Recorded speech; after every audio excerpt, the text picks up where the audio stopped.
Naniniwala ba kayong walang mga eroplano o helicopter si Zaldico?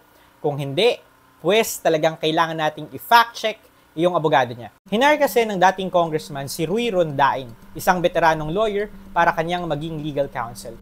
Humarap siya sa media sa unang pagkakataon ngayong Nobyembre para ipinta ang kanyang kliyente bilang biktima raw ng misinformation. Pero kami sa Rappler, naka-identify kami ng at least 5 pahayag ni Attorney Ruy na either blatantly false or kailangang ilagay sa proper context.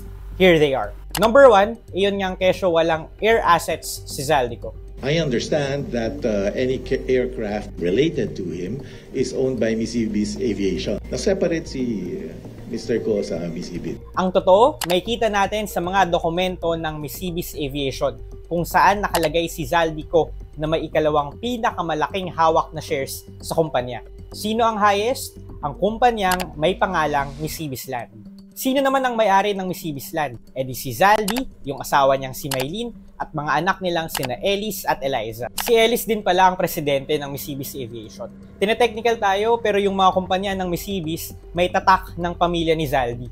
Hiniling na ng DPWH sa Anti-Money Laundering Council na i-freeze ang air assets ng Mississippi. Pero 3 aircraft na iniugnay kay Zaldico ang lumabas na ng Pilipinas. Kung bakit? Your guess is as good as mine. Number 2, na hindi na raw bahagi ng SunWest si Zaldico. Just because SunWest is accused of something, that doesn't filter down to the stockholders. Again, he's not a stockholder.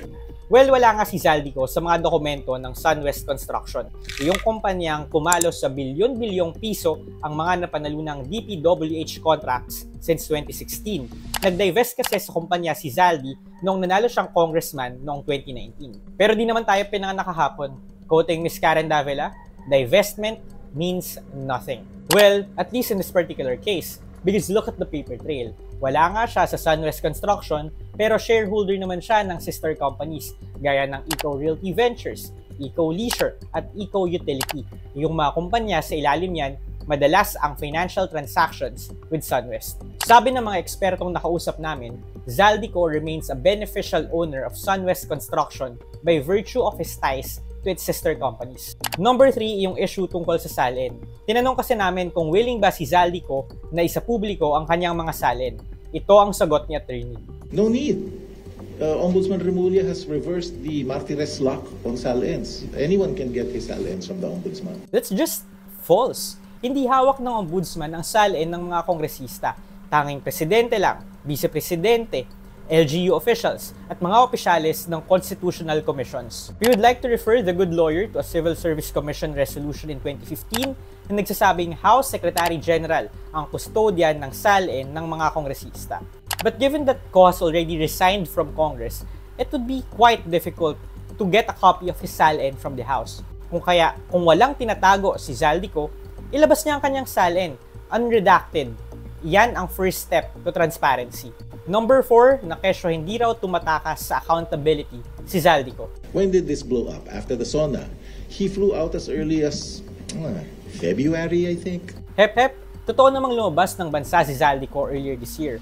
Base sa records ng US Customs, lumipad siya patungong US in January.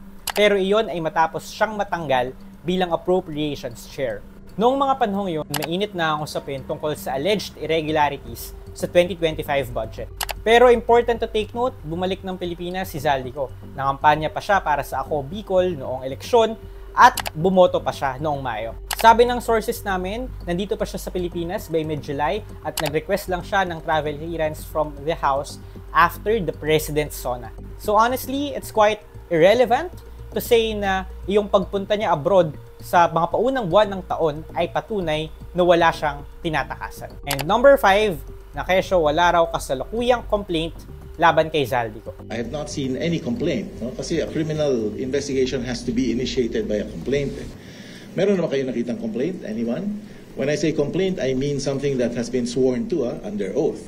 For the record, may inihaing criminal complaint ang NBI laban sa maraming government officials back in September in relation to the alleged kickback scheme in the DPWH. Kabilang na si Zaldico. Galing ang recommendation mula sa mga sinumpaang salaysay ni Bryce Hernandez, Henry Alcantara, JP Mendoza, at Roberto Bernardo. Attorney Rui is obviously just doing his job defending his client, pero trabaho rin namin sa media na mag-push back laban sa mga half-truths. Bakit naman kami magpaparot ng mga pahayag na alam naming either kulang sa konteksto o pawang kamalian?